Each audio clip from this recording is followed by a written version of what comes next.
no coração da maior floresta do mundo, longe de qualquer contato humano, em um lugar completamente isolado, debaixo da alta copa das mais velhas árvores, está uma planta que acabou de germinar. Ela ainda não possui um nome e, na verdade, a sua espécie também não. Todos os seus parentes germinaram, cresceram, tiveram filhos e morreram, sob o total desconhecimento de seres humanos. Mas quem sabe um dia não seja exatamente essa plantinha, esse pequeno ser, que pela primeira vez vai receber o olhar atento de um humano desavisado. Quem sabe um dia nós não podemos ter o privilégio de conhecer essa espécie e descobrir os mistérios que ela guarda em seu código genético. Só o futuro dirá que tipo de mundo melhor poderíamos construir ao saber disso. Mas para que isso se torne uma realidade, precisamos aprender a preservar um dos maiores tesouros do nosso planeta: a floresta amazônica. E nós vamos entender agora por que ela é tão valiosa pra gente, como ela sustenta você e o seu mundo. Vamos nessa! Olá, criaturas da internet, eu sou Davi Calazans e esse aqui é mais um episódio do Ponto em Comum, que só se tornou possível graças aos meus incríveis apoiadores, que adorariam conhecer uma certa plantinha. Tá ok, mas o que tem de tão especial nessa planta desconhecida? Essa planta que não conhecemos vive em uma floresta tropical e, apesar desse tipo de floresta cobrir somente 6% da superfície do planeta, estima-se que ela abrigue metade das formas de vida da Terra. Porque assim, né, quando uma árvore cresce, ela pode ser a casa, o alimento, o lugar de caça ou para se esconder de diversas espécies de insetos, aves, mamíferos, fungos, outras plantas e muito mais. Ô, com licença, tem 22 pizzas aqui de folha por 902. E essa proximidade entre tantas espécies diferentes gera uma rede de interações que nós mal podemos imaginar o tamanho e complexidade. E a partir desse convívio com outros seres, surgem novos alimentos, novos predadores e várias outras possibilidades para a vida nascer, morrer e se desenvolver. E isso gera uma enorme quantidade de espécies, especialistas em determinados tipos de interações. E muitos desses seres vivos são encontrados somente ali, naquele exato lugar onde aquelas exatas interações acontecem. Por exemplo, uma plantinha como essa aqui pode ter necessidades que só existem aonde ela vive, e para atendê-las é preciso criar estratégias únicas. Às vezes é preciso criar folhas com uma toxina específica contra a predação de um besouro específico. E outras vezes é preciso criar flores com um cheiro bem especial para atrair uma mariposa bem especial. E ainda há outras vezes que é preciso criar frutas que atendam os gostos peculiares de um pássaro peculiar. E para cumprir cada uma dessas tarefas, podem ser geradas substâncias que só são encontradas nessa planta desconhecida. E quem sabe a substância contra aquele besouro que atrai mariposas ou até que os pássaros gostam não seja o composto capaz de curar a AIDS, por exemplo. Como foi o que já aconteceu com alguns remédios que talvez você ou alguém que você conheça já tenha usado. Mas olha, isso não é nem sequer a coisa mais importante que essa planta pode vir a fazer por nós, porque mesmo sem conhecermos a sua espécie, ela agora já está fazendo algo bem importante. Ela está fazendo fotossíntese. A fotossíntese, como talvez você já saiba, é um processo que acontece no interior de células vegetais. E bom, talvez não faça muita diferença para você aí na sua casa uma única célula solitária realizando esse tipo de processo. Nem se fosse uma folha completa ou toda uma planta. Mas e se fosse uma floresta inteira? Você sabe quantas árvores existem na floresta amazônica? Bom, eu não sei você, mas pelo menos os meus seguidores do Instagram acabaram que a maioria acertando que lá nessa bendita floresta tem 390 bilhões de árvores, que é bastante coisa. Inclusive, aproveita e me segue lá no Insta para não perder as próximas perguntas. Vai lá. Ah, ok, são 390 bilhões de árvores, mas agora imagina quantas folhas cada uma tem e quantas células delas se reúnem todos os dias em torno de uma mesma única atividade: fazer fotossíntese. Vamos dar agora aqui as mãos e vamos agora viver de luz. Pois é através desse processo que elas usam a energia da nossa estrela para absorver carbono da atmosfera e incorporá-lo ao seu organismo. Ou seja, essa não é só a maior floresta do mundo, mas também é a maior guerreira contra as mudanças climáticas causadas por nós, seres humanos. Ela é um enorme sumidouro de carbono. Durante o nosso desenvolvimento como civilização, acabamos descobrindo uma maneira muito eficiente de criar energia, que é queimando combustíveis fósseis. Esse tipo de combustível nada mais é do que feito de carbono, daquele que estava há milhões de anos fora de circulação, preso lá no solo. E aí, de repente, nós passamos a tirá-lo lá do seu cantinho e simplesmente jogá-lo na atmosfera, e em quantidades absurdamente grandes, até chegar a um ponto que todo esse carbono extra na nossa atmosfera começa a causar problemas sérios para o planeta inteiro. Incontáveis espécies estão sendo extintas e muitas delas, infelizmente, nós nunca as conheceremos. Elas são totalmente desconhecidas, assim como essa plantinha. Mas, felizmente, o nosso planeta possui a floresta amazônica, que é capaz de transformar o gás carbônico, o principal culpado por essas mudanças, em mais floresta. E para que isso seja possível, que uma planta consiga absorver o carbono que está flutuando no ar, é preciso que suas folhas abram as portas para que ele possa entrar, literalmente. Plantas possuem pequenas portinhas que nós não podemos ver a olho nu, mas nós podemos chamá-las de estômatos. O estômato possui duas células modificadas, conhecidas como células guarda, em que são capazes de mudar o seu formato para criar uma abertura pela qual o carbono pode entrar. Porém, uma vez abertos os portões, o interior aquoso da planta passa a ficar exposto ao ar exterior, mais seco, e isso faz com que à medida que o carbono entre, a água saia por causa da evaporação. E com tanta água saindo por essa abertura, bom, os estômatos podem acabar de certa forma sendo comparáveis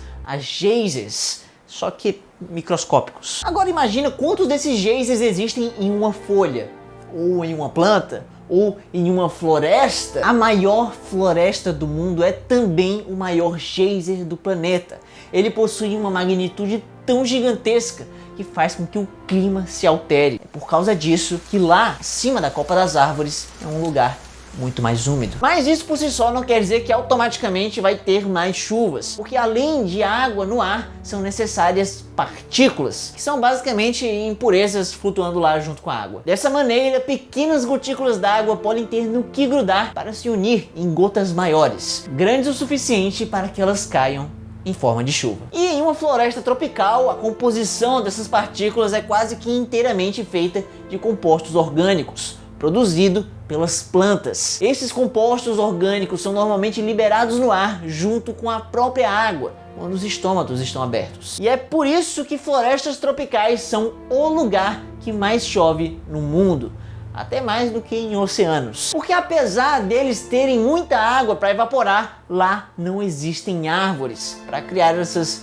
gotículas de chuva. E não só isso, mas existe tanta planta, tanto estômato liberando tanta água no ar, que na floresta amazônica a evaporação é maior do que no oceano vizinho. E isso cria uma espécie de sucção, em que o ar amazônico sobe e puxa para baixo dele o ar oceânico, que adentra o continente, assim criando uma corrente de vento poderosa que desloca no ar uma quantidade de água gigantesca. Porque como se já não fosse o suficiente, a floresta amazônica, além de ter o maior rio convencional do planeta, o rio Amazonas, ela também possui um rio ainda maior, que corre acima das nossas cabeças. O maior rio do mundo está nos céus, voando agora mesmo pelo continente, trazendo chuva, umidade e prosperidade, não só para a floresta, mas também para toda a região abaixo dela no mapa. O sul e sudeste do Brasil devem muito a esse rio invisível que rasga os céus. Basta olhar como é o clima em regiões da mesma latitude em outros lugares aqui na Terra. Normalmente são desertos com muito menos a oferecer para qualquer espécie,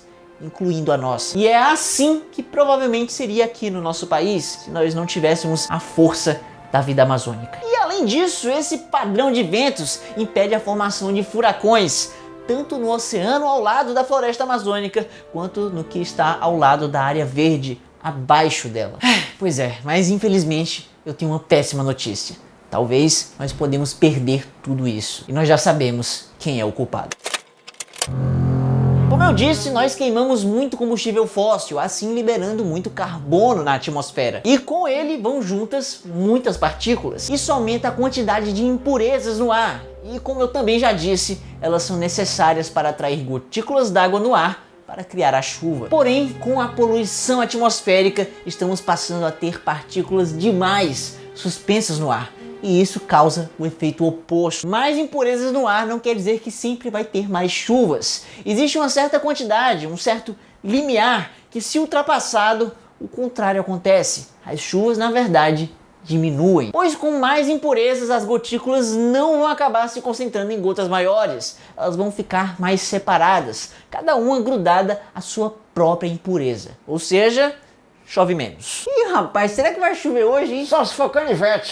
Então, atualmente chove menos no nosso planeta, incluindo na floresta amazônica, e isso é um grande golpe na sua existência. E além disso, nós temos algo ainda muito mais preocupante. Temos o desmatamento. Nós humanos deliberadamente estamos cortando árvores para vender madeira, criar gado ou plantar monoculturas. E o pior, muitas vezes de maneira ilegal. Cerca de 60% da maior floresta tropical do mundo, lar da maior biodiversidade conhecida e desconhecida, do maior sumidouro de carbono e do maior rio do mundo, está em um único país: o Brasil. E o Brasil, infelizmente, não tem diminuído o desmatamento.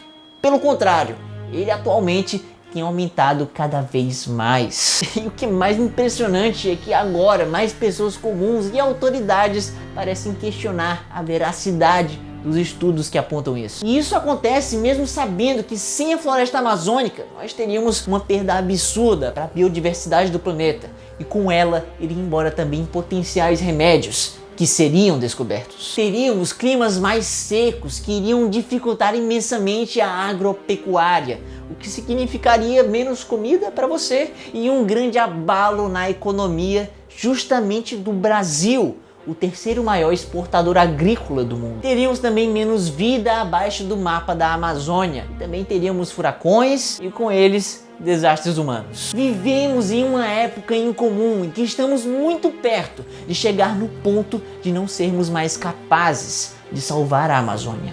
O ponto de não retorno. Esse é o momento em que a perda da cobertura florestal será tão grande que o que restou não é mais sozinho capaz de se manter em pé. E a partir daí a própria floresta vai desaparecendo por ela mesma. Graças aos últimos 50 anos já devastamos 17% da floresta e o ponto de não retorno já está batendo a porta. Se nós chegarmos aos 20% de perda, provavelmente não vai haver nada o que possamos fazer para evitar o pior. Vivemos em uma época incomum em que você e eu podemos fazer parte da última geração que poderia ter feito alguma coisa para salvar a maior floresta do mundo, a nossa floresta. As gerações que virão depois da nossa poderão ver como o mundo piorou, a vida ficou mais difícil e assim se perguntar por quê?